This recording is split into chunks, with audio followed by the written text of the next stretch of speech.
10 বছর পর girlfriend boyfriend কর্মক্ষেত্রে আবার দেখা হয়। ছোট ছোট ঘটনাগুলো তাদের পুরনো দিনের কথা মনে করিয়ে দেয়। মনে হচ্ছে তাদের সম্পর্কটি হয়তো আবার নতুন করে শুরু হতে পারে। গতকাল হেং আর জিজি একটি মামলার কারণে একে অপরের সাথে একমত হতে পারেনি। মন খারাপ থাকায় জিজি বিশ্ববিদ্যালয়ের খেলার মাঠে আসে। এই জায়গাটি তাদের 5 জনের দলের জন্য মন ভালো করার একটি জায়গা ছিল। মন ভালো করতে এসে জিজি দেখে হেংও সেখানে আছে। হেং হংকংয়ের ঘটনার কথা তোলে। সেই সময় হংকং ভ্রমণের সময় তাদের দুজনের দেখা হয় আর তারা প্রেমে পড়ে। আসলে হেং পুরনো সব কথা মনে রেখেছে। সেই সময় তারা দুজন সিউলে ফিরে আসার পর আবার দেখা করার প্রতিশ্রুতি দিয়েছিল, কিন্তু তখন জিজিয়ের মনে কিছুটা সন্দেহ ছিল। সে ভয় পাচ্ছিল যে তাদের সম্পর্কটি হয়তো শুধু ভ্রমণের সময়ের সাময়িক ভালো লাগা, এর ফলে ভুল বোঝাবুঝি হয়। জিজিয়ের এই কথাটিকে হেং তাদের প্রতিশ্রুতি ভেঙে দেওয়ার কথা বলে মনে করে। উপরন্তু সিউলে ফিরে আসার পর জিজি সত্যিই তার সাথে যোগাযোগ করেনি। জিজি জানায় যে সে ভুল করে হেংয়ের ফোন নম্বর হারিয়ে ফেলেছিল।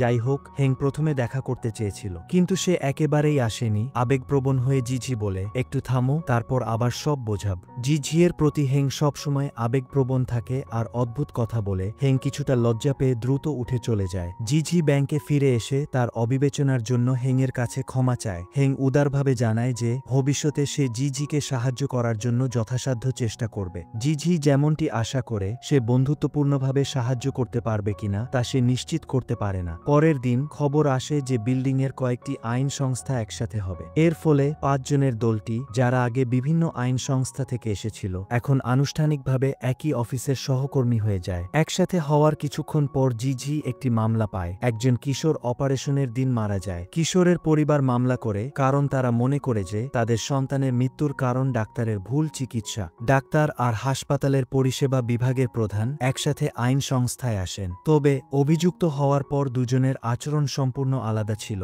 ডাক্তার পরিবারের কাছে ক্ষমা চাইতে চান আর বিষয়টি শেষ করতে চান, কিন্তু প্রধান রাজি হন না, কারণ তিনি মনে করেন যে এই বিষয়টি হাসপাতালের সুনামের সাথে জড়িত। একমত না হওয়ায় তারা জিজিয়ের সামনে ঝগড়া শুরু করে। ডাক্তার গোপনে জিজিয়ের সাথে কথা বলে। তিনি জানান যে তিনি শুনানিতে উপস্থিত হওয়ার পরিকল্পনা করছে আর জিজিকে প্রধানের কাছে বিষয়টি গোপন রাখতে বলে। জিজি ডাক্তারের অপারেশনের ভিডিও দেখতে শুরু করে আর একজন সহকারী ডাক্তারের কাছে বিশেষজ্ঞের মতামত জানতে চায়। ডাক্তার ব্যাখ্যা করেন যে ভিডিওতে এই অপারেশন সম্পূর্ণ স্বাভাবিক ছিল। কিশোরের মৃত্যুর কারণ আসলে অনেক অপ্রত্যাশিত ঘটনার উপর নির্ভর করে। জিজি আর 5 জনের দলের বন্ধুরা এই মামলাটি নিয়ে আলোচনা করে। প্রথম বছরের নতুন আইনজীবী হিসেবে জিজি কিছুটা আবেগপ্রবণ মনে হয়। সে মনে করে যে হাসপাতালের পক্ষে দাঁড়িয়ে ডাক্তারকে ক্ষমা চাইতে বাধা দেওয়া উচিত নয়। হেং তাকে মনে করিয়ে দেয় যে সে যেন কাজে ব্যক্তিগত অনুভূতি না মেশায়, না হলে সে তার প্রয়োজনীয় নিরপেক্ষতা হারাবে। জিজি অবশ্য হেংয়ের কথায় রাজি হয় না আর আবার তার সাথে তর্ক করে।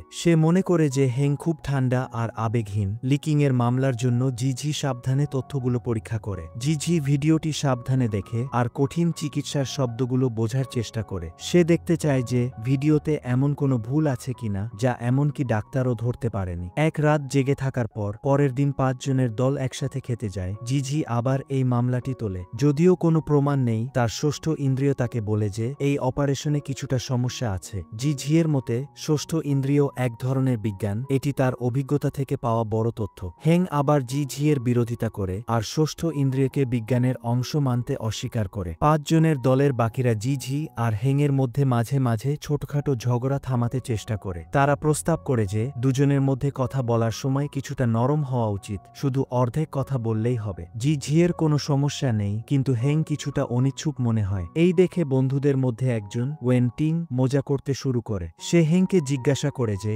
জিজি তাকে ভাই বলে ডাকতে চায় কিনা। কথা শেষ করে ওয়েন টিং মজার ছলে হেংয়ের কণ্ঠস্বর নকল করে বারবার হেং ভাই বলে ডাকে। হেং কিছুটা লজ্জা পেয়ে লাল হয়ে যায়। ওয়েন টিংও একজন কর্মজীবী আইনজীবী। যদিও তার 8 বছরের পেশাদার অভিজ্ঞতা আছে, কিন্তু তার ছোট চেহারার কারণে সে সবসময় ক্লায়েন্টদের দ্বারা ভুল বোঝা যায়। তারা মনে করে যে সে ভালো পরিবারের একজন নতুন আইনজীবী। ওয়েন টিং কাজে কঠোর পরিশ্রমী আর দায়িত্বশীল, কিন্তু মাঝে মাঝে আদালতে তার জমা দেওয়া প্রমাণগুলো বিচারক নির্মমভাবে প্রত্যাখ্যান করেন। যখন ভাগ্য খারাপ থাকে তখন ঠান্ডা জল পান করলেও দাঁত আটকে যায়। যখনই আদালতে তার খারাপ দিন যায়, আদালত থেকে বের হওয়ার পর ওয়েন টিংয়ের সাথে খারাপ কিছু ঘটেই। এই দুপুরে সে মালা জিয়াং গুও খেতে চেয়েছিল, কিন্তু খাবার অসাবধানতাবশত তার বুকের উপর পড়ে যায়। ফলে তার সাদা পোশাকে একটি মরিচের তেলের দাগ পড়ে, যা মোছা যায় না। মন খারাপের সাথে সাথে সাথে একটি ভালো খবরও আসে। ওয়েনটিংয়ের দায়িত্বে থাকা একটি মামলা অবশেষে জেতে। বাদী প্রচুর অর্থ ক্ষতিপূরণ পায়। ওয়েনটিংয়ের খারাপ মেজাজ কিছুটা ভালো হয়, কিন্তু তখনই বাদী ফোন করে বকাঝকা করে, কারণ ওয়েনটিং তাদের জন্য যে ক্ষতিপূরণ আদায় করেছে তা তাদের মূল পরিকল্পনার চেয়ে সামান্য কম ছিল। ওয়েনটিং আরও হতাশ হয়ে দীর্ঘশ্বাস ফেলে হেংয়ের অফিসে আসে। হেং মনে করে ওয়েনটিং শুধু ক্ষুধার্ত, তাই সে ড্রজার থেকে এনার্জি বার, চকলেট ইত্যাদি বের করে তাকে দেয়। ওয়েনটিং হেংকে মদ্যপান করতে বলে, কিন্তু হেং ওয়েনটিংয়ের অবস্থা বুঝতে পারে না। সে শুধু তাকে কম পান করতে বলে। ওয়েনটিং 5 জনের দলের বাকি বন্ধুদের সাথে মদ্যপান ও খাবার খেতে বের হতে চায়, কিন্তু তারা সবাই নিজেদের কাজে ব্যস্ত ছিল। কেউ ওয়েনটিংয়ের ফোন ধরেনি। গ্রুপে অভিযোগ করে বার্তা পাঠানোর পর ওয়েনটিং দুঃখ নিয়ে বাড়ি ফেরে। দরজা খুলতেই সে দরজার চৌকাঠে হোঁচট খায়। সৌভাগ্যবশত পরের দিন দেরিতে হলেও বন্ধুরা ওয়েনটিংকে সান্ত্বনা বার্তা পাঠায়। তারা তাকে বিভিন্ন সুস্বাদু খাবার খেতে আমন্ত্রণ জানায়। হেংও 1 কাপ কফি পাঠায়। সে তাকে বলে যে পরের বার যখন তার মন খারাপ হবে তখন যেন সে সরাসরি বলে। চিকিৎসা মামলার শুনানির দিন আসে। আদালতে বাদীপক্ষের আইনজীবী ছবি প্রমাণ হিসেবে উপস্থাপন করে। তিনি প্রমাণ করেন যে অভিযুক্ত ডাক্তার আসলে একজন বাহাতি, কিন্তু অপারেশনের ভিডিওতে ডাক্তার ডান হাত ব্যবহার করছে। তাই বাদী সন্দেহ করে যে